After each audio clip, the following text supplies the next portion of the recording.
Okay. Yes. Rachel, yes. Yes, we can see it. Awesome. Okay, great. Okay, so this is going to be a fun, just little highlight of some fun antioxidant foods. So first, I'm going to share a little bit about the Mediterranean diet, since that's so important for brain health, but really spend the bulk of our time on antioxidants and superfoods. So I'll explain what oxidation is, what antioxidants are, and highlight some brain foods that are particularly high in antioxidants that we can enjoy. So the Mediterranean diet, just as a quick overview, is an eating pattern that's based on the traditional diet and lifestyle of the people who live near the Mediterranean Sea.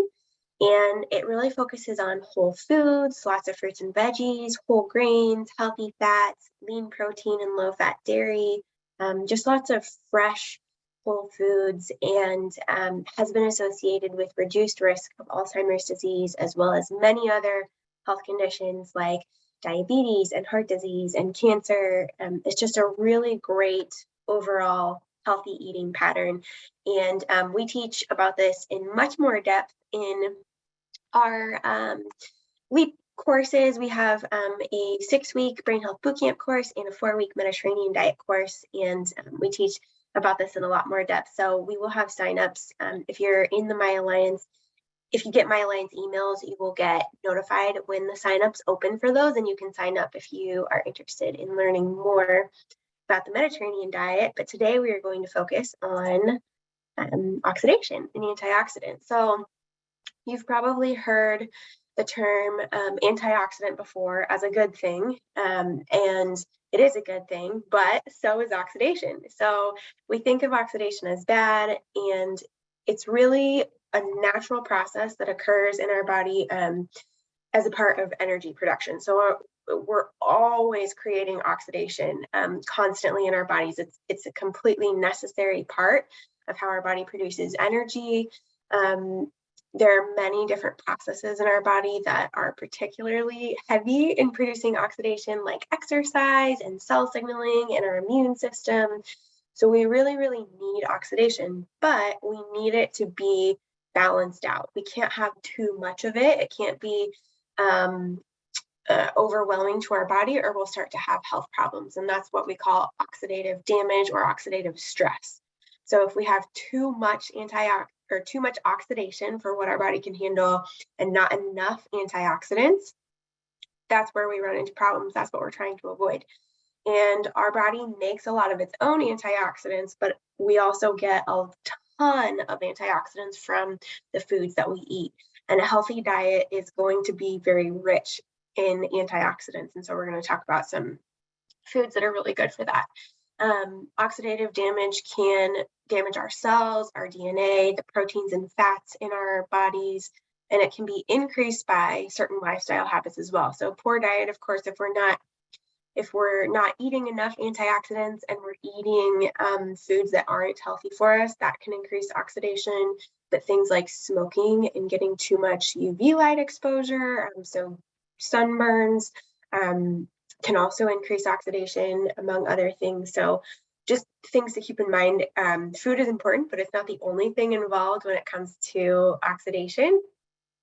And it's particularly important when we think about brain health, because our brain is very susceptible to oxidative damage. It uses a ton of oxygen because it's a very, very metabolically active organ. Our brain uses tons and tons of energy.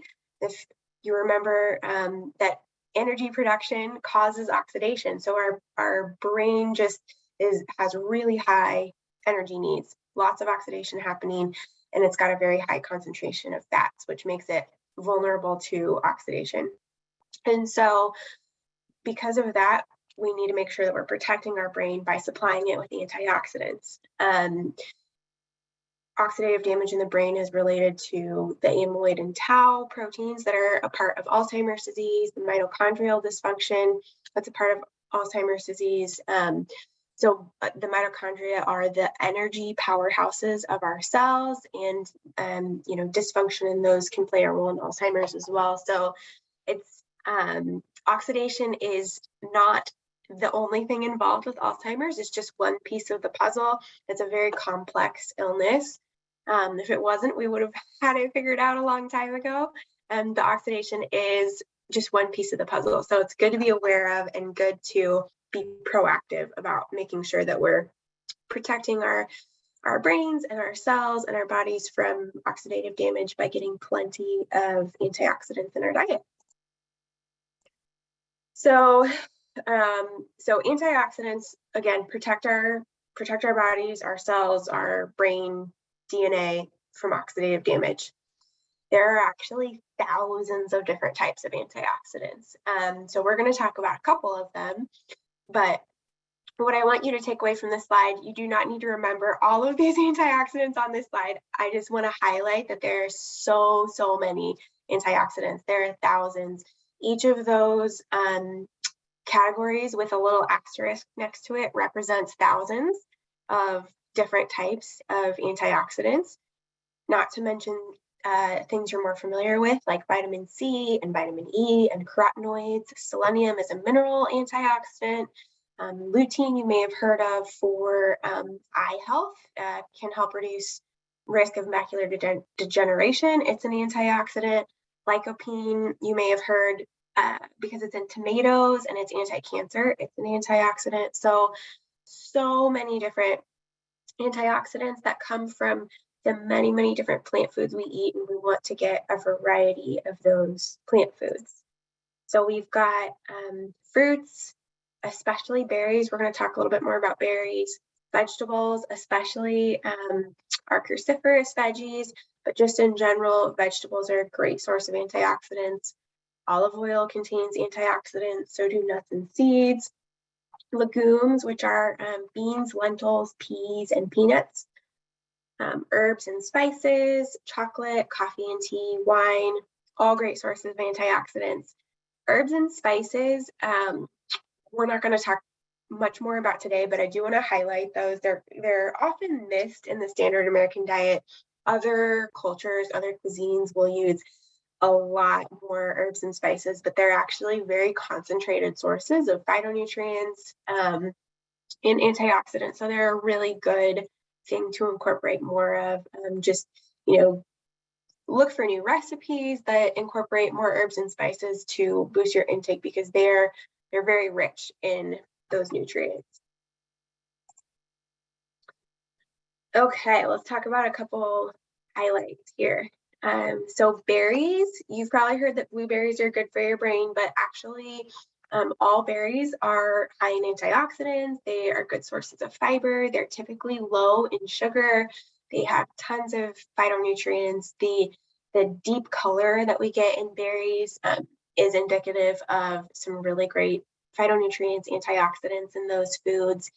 Anthocyanins are one, quercetin is another, and they're considered to be neuroprotective. And so eating more berries is a great thing to do. We want to get at least 2 servings per week, but more would be great. They're definitely stars when it comes to our fruits. So if you're not sure which fruits to be eating more of, berries are a really great place to start. Just a couple of hints on and ideas on easy ways to increase your berry intake. One, just eat them by the handful. I always encourage eating fruit with a protein. That helps to keep you fuller longer, helps stabilize your blood sugar, because fruit, including berries, does provide some natural sugar, natural carbohydrates. So we just want to balance that out with a little bit of protein. But eat berries by the handful. You can sprinkle them on Greek yogurt or oatmeal, drizzle with coconut butter or dark chocolate, and pop them in the freezer for 10 minutes. This is a favorite of mine for a high fiber, relatively low sugar dessert. Coconut butter, you can think of kind of like peanut butter made from pureed dried shredded coconut. So unsweetened dried shredded coconut. You can buy it in jars at the grocery store, or you can make it yourself in a high-speed blender or food processor. But you just drizzle it on like a plate of berries, pop it in the freezer for about 10 minutes, and it hardens like a shell. And then you've got this really yummy, crunchy, very mildly sweet, high fiber shell to have with your berries, and it's pretty good. You can also mix a little dark chocolate or melt a little bit of dark chocolate into that, and give it a little chocolate taste too. So just a fun way to get some more berries in and have those for dessert. Blend them into a balanced smoothie. Again, we want to make sure there's a protein there. So smoothies are really easy to overdo the fruits and overdo the sugar. So we want to be careful of that, but adding veggies as well to our smoothies and making sure we're getting plenty of protein and some healthy fats in our smoothies helps to make those more balanced. And then you can also bake them into healthy muffins. If we have time at the end, I can post a recipe in the chat. If I remember, remind me if I forget, but I like to do muffins that are a blend of oat flour, almond flour. You can add berries to them, and eggs, and then I add collagen protein to make them high protein. So they're a nice balanced muffin for breakfast, and they're high in protein, and you can add blueberries to those to get some more berries in. Okay, next we've got allium veggies. So these are going to be our garlic, onions, leeks, and shallots, and they are rich in neuroprotective and cardioprotective compounds like allicin, allosulfonates, and other sulfur compounds.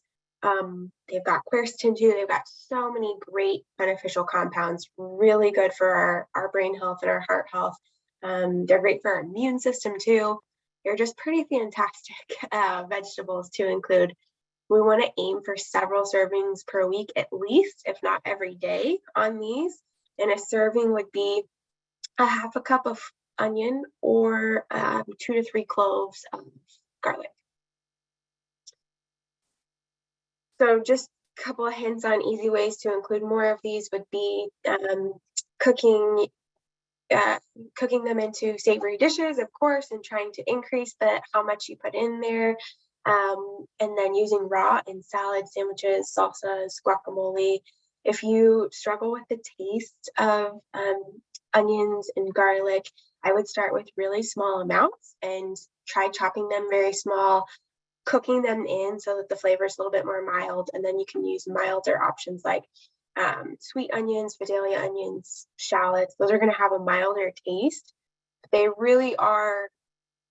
They have a strong flavor. All of these foods have a strong flavor, and it's that strong flavor that is providing the health benefits. Those sulfur compounds are providing a lot of the health benefits. So if we can learn ways to enjoy them, if you don't enjoy them already, they are really beneficial to our health and kind of a unique food that can give us some brain benefits. Dark leafy greens and cruciferous veggies are also really, really rich in brain healthy phytonutrients. So examples of cruciferous veggies would be kale, arugula, Brussels sprouts, cabbage, cauliflower, broccoli. Spinach I don't think is a cruciferous, but it's a dark leafy green. So all of these are going to be rich in neuroprotective compounds. Glucosinolates are a big one that's thought to be neuroprotective, as well as lutein, isothiocyanates, carotenoid, really high in our dark leafy greens and our cruciferous veggies. They're some of the most nutrient-dense foods on the planet, and so we want to be eating plenty of them. We can also boost our intake of some of these nutrients by eating the microgreen versions of the same plants.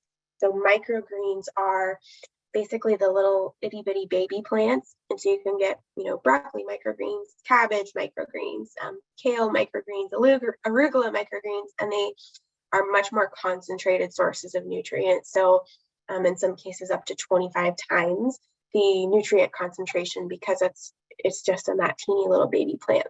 They pack all those nutrients in. We want to get at least a cup a day of our green veggies or the cruciferous veggies. Some easy ways to incorporate those, and I can come back to this too if I know I'm going really fast, if anybody has questions on these, but kale I know can be tricky for some people. Some keys are to chop it small and to massage it. Especially if you're going to have it raw. I don't massage kale if I'm going to cook it, but if I'm going to eat it raw, massaging it. So literally getting in there with your hands, and you can put some oil on the kale leaves or even just water, and just kind of kneading it helps to make it less tough and break down some of that bitter flavor a little bit. So that can make it more palatable for a salad. Using a tangy dressing certainly helps, and then sauteing to very thinly cooked or sliced kale sauteed can be a really good way to get that in. Cauliflower is so easy to get in with cauliflower rice. So if you haven't tried that before, you definitely should try that, because it's so easy, very mild flavor. You can incorporate it into so many different dishes, and it's just a really good way to boost your veggies in general, but your cruciferous veggies particularly. You can buy pre-riced cauliflower, or you can make it in a food processor with the grating attachment. So it's pretty easy. Cabbage, great in salads as a crunchier green with a milder taste. Or you can saute it, works great as kind of a mild veggie in many dishes. Brussels sprouts, the key with those is to chop them small and roast them. Don't steam or boil them unless you just love that. I don't. It's just not a great way to eat Brussels sprouts. They taste so much better if they're roasted.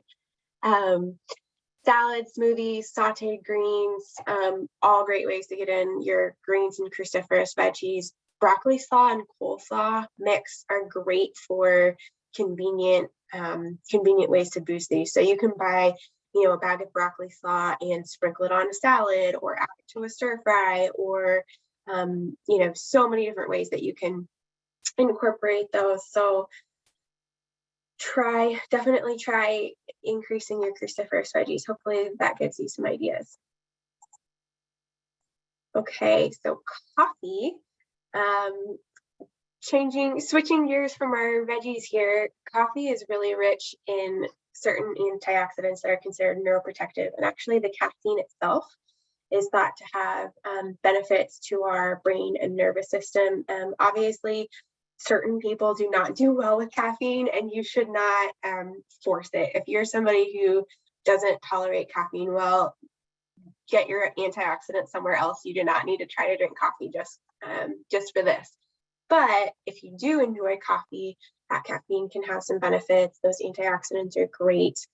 And it's thought to improve cognitive function, alertness, of course, in the immediate when we're drinking it, but also long-term can help reduce risk of Alzheimer's. Some things to think about with coffee are we want to be cautious. We don't go overboard on caffeine. So no more than 200 milligrams of caffeine in one sitting, or 400 milligrams per day. So that's about 20 ounces would be that 400 milligrams of caffeine roughly. Coffee varies widely on how much caffeine is in a cup. Typically lighter roasts are higher in caffeine, darker roasts are lower in caffeine. So just keep that in mind. But there have been some studies that suggest that 3 to 5 8-ounce cups per day seems to be beneficial for reducing Alzheimer's risk. And just be careful with unfiltered coffee, like a French press, because there are some compounds in there that the filter removes, and those are considered to be a little bit carcinogenic. So I think that's somewhat controversial, but it can be better to use filtered coffee as opposed to unfiltered coffee. And then of course, we want to be having a little bit of cream with our coffee, but not a little bit of coffee with our cream. So adding some cream and sugar is totally fine. Just use moderation. Don't go overboard on that. Don't stress over it, but don't have, blonde coffee either. Chocolates. This is a fun one. So again, it's just very rich in flavonoids, antioxidants. There are other nutrients like magnesium, a little bit of caffeine. Theobromine is beneficial. There's a little bit of fiber in there, and many health benefits associated with dark chocolate. So it can improve blood flow to the brain, neuroprotective. It can help delay or prevent cognitive decline, can help with blood pressure, blood sugar. Of course, we've experienced the mood boosting effects. That's not in your imagination. Chocolate does have mood boosting benefits. Some things to think about with eating chocolate. So the amount of cocoa is important. The more cocoa that's present, the more antioxidants we're going to get, and the less sugar typically we're going to get. So milk chocolate is very low in the flavonoids, the antioxidants. It's mostly sugar in milk chocolate. So we want to be careful with that. Dark chocolate varies widely. So it could be anywhere from 30, usually it's around 50%, but it could be anywhere from 30 to 80% plus cocoa or cacao. And so we want to aim for about 70% to get the most benefit. That's kind of that sweet spot where we get a lot of antioxidants, but it's still not overpoweringly bitter. And it may take some working up to if you're used to milk chocolate.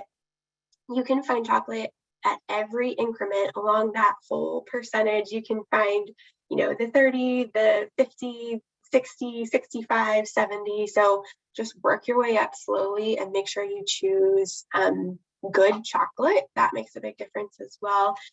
But it does need to be pretty high in cacao, dark chocolate, in order to be beneficial for our brain. So at least 70%. This is my favorite brand of chocolate chips. It's 70% cacao. It's organic. It's fair trade. It tastes great. I love these. You can find them at natural grocers and Whole Foods, I believe. I have not seen them at Sprouts or Hy-Vee. I buy them in bulk online because they're very expensive in the grocery store, and they're a little bit cheaper if you buy them directly from the manufacturer. But I think that they are great, and I eat them all the time. So I highly recommend that brand just because I love it. Okay. So in summary, just a handful of highlights. Hope you enjoyed, got some good ideas how to include more of those in your diet. And I just want to reiterate that you cannot meet your antioxidant needs from only a few sources. So blueberries are great. Eat more blueberries, but also eat blackberries and strawberries and kale and chocolates, and try to get a lot of variety in your antioxidant sources. Okay, I know I went really fast. I was trying to make sure we had a little time for Q&A. I'm going to look at the chat here. Rachel, looks like we have one question so far, which thank you for that presentation, by the way. I'm going to go to the chocolate factory later today and pick up some dark chocolate. So it looks like we got a couple questions coming in. First one, what about grinding coffee? So when you're talking about, I think about the French press. You mean like how does the grind affect the health benefits? No, I was interested in that too. You talked about filtered versus like using coffee filters versus using a French roast. I had that same question. And some cancer risks. So the issue isn't the grind, it's the lack of filter. There's some oils in coffee beans. I think they're called terpenes, and they will get more of them will get into the coffee if you use a French press, because it does not have a paper filter. That paper filter helps capture some of those, and it's probably not a significant increase in risk to drink French press coffee, but it's just something to be aware of. If you like both, you might be at a little bit lower risk with using the type of coffee where you have a filter. Now, worth considering with that is the fact that most coffee machines brew hot water in plastic, which, there's a whole lot of concerns with heated plastic and health risks as well, not specific to brain health, but just general health. So I personally use a pour over that doesn't put any hot plastic in my coffee, and I also can use a filter with that. So it's a little bit more of a labor intensive way to make your coffee, but that's what I personally do. Hopefully that helps. I'm not sure if that answered the grinding question, but Perfectly. Thank you. Looks like we also have a question about microgreens. I've never seen microgreens. Where do you find them? So you can get them at the farmer's market. You can also grow them yourself. They're very easy to grow. You can use a like a grow light. I've grown them in my basement before, but they're just little itty bitty baby plants. So I'm sure you can find them at the grocery store, but I've never tried. I've always either gotten them at the farmer's market or grown them myself. They're great to like sprinkle on top of salads or add to a sandwich or throw a small handful in a smoothie or something like that. You probably wouldn't have an entire salad of just microgreens because they do have a little bit of a stronger flavor. I don't know if that helps at all. I think I may have seen them at natural grocers before. I don't know if they're seasonal, but I feel like I've seen them at natural grocers. Okay. Another question, what about the MIND diet? So if you're wondering how the MIND diet compares to the Mediterranean diet, they're very similar. The MIND diet is based on a combination of Mediterranean diet and the DASH diet. And there really isn't a ton of scientific consensus on the exact definitions of the Mediterranean diet because it's a cultural diet that, many people eat this way, right? So the MIND diet is very specific on exactly what's included, exact amounts of different things. And it's very similar to the way that we teach the Mediterranean diet in the LEAP program. They emphasize berries a little bit more. They emphasize, I think, leafy greens a little bit more. So they put a little bit more emphasis on certain foods, but it's overall pretty similar to a Mediterranean eating pattern. Great. And then what percentage added sugars is preferred? Limit since chocolates always have added sugars. I don't know about the percent sugar. I go off of the percent cacao. So we want that 70% cacao, and that's naturally going to mean that there's less sugar. So I guess that doesn't mean that there's 30% sugar in there. There are other things in there as well. So I don't have an exact number percentage on the sugar, but if you go for the 70% or higher cacao, that's going to be lower in sugar, as long as you're not getting like one that has like toffee in it or like a raspberry filling kind of thing. A lot of times it'll say 70% cacao and the chocolate part of it is, but then it has some sort of filling that's going to be higher in sugar. So just something to be aware of. It's not that you can't eat those things, but just good to be aware of that. Great. And then Belle asked, did you show a recommendation of herbs and spices? And you had also mentioned that you had a muffin recipe that you were going to put in the chat. So if you have time to pop that in there, I think people would like that as well. Yeah, I can definitely pull that up here in a minute. So I did not show a recommended herbs and spices list, but I can tell you that it's all of them. So just in general, incorporating many different herbs and spices is a good thing. The more the merrier. Rosemary in particular is thought to be beneficial to brain health, but really it's just all of them. The more flavor, the more herbs and spices you can use, the better. In our Mediterranean diet class, that the next one's going to start in the fall, so watch your My Alliance emails for updates on that. But in that class, we do provide resources on using more herbs and spices.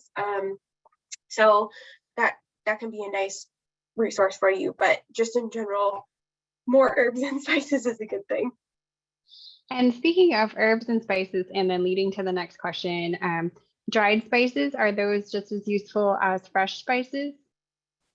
Yeah, so anytime we preserve something and make it last a long time, so like dried spices are going to be pretty old compared to like garlic powder as compared to garlic, right? We're going to get some more benefit from the fresh garlic than we would from the garlic powder. Same would go for, fresh rosemary versus dried rosemary, but we still get benefits from those, and they're often more convenient, easier for us to consistently incorporate into our food. So a little more benefit from fresh, but it's still good to incorporate those dried spices and herbs. So then same thing, are fresh veggies and fruit healthier than frozen? Since you. That's a little bit different because freezing freezes them in time a little bit, and so it preserves the nutrients better than drying does. Drying does not preserve the nutrients quite like freezing, and so often they're frozen at the peak of their nutrient value, peak ripeness for fruit, and so we're getting the same benefit from frozen as we do from fresh. There's very little nutrient loss in frozen vegetables. Otherwise, canned vegetables, we do lose some nutrients with the canned vegetables, but frozen is really good. Excellent. And then it looks like our last question here, is there a difference between sprouts and microgreens? Back to that microgreen conversation. Mm-hmm. There is, and I cannot remember exactly what the difference is. I think it's a slightly different stage of the plant, and I think that sprouts include the little seed part at the bottom, but honestly, I am not entirely sure what the difference is. It looks to me, I just did a quick search, and to sum it up, it looks like microgreens are grown in soil and sprouts germinate in water. That makes sense. Yeah. Okay, good. All right, and we've got a couple of tips in there. Parsley is a favorite herb, it looks like, to add in, and microgreens can also be found at local farmers markets. Well, Rachel, thank you very much for your presentation today, answering all of our questions and chatting with us. And then thanks for including that recipe for the muffins in the chat. So we're going to go on ahead and wrap up. Sorry, we're a little bit over today. We will be back next Thursday at 2 o'clock. You can find out our presentation in the weekly My Alliance Monday email, or you can always visit us at kualzheimers.org. The presentation recording will be available on our YouTube channel shortly. You can find it by navigating through our website or through the weekly webinar information as well. If you have any questions or comments in the meantime, feel free to email myalliance@kumc.edu. And thanks again, Rachel. We really enjoyed your presentation, and have a great week, everyone. Superb as always. Thanks, Rachel.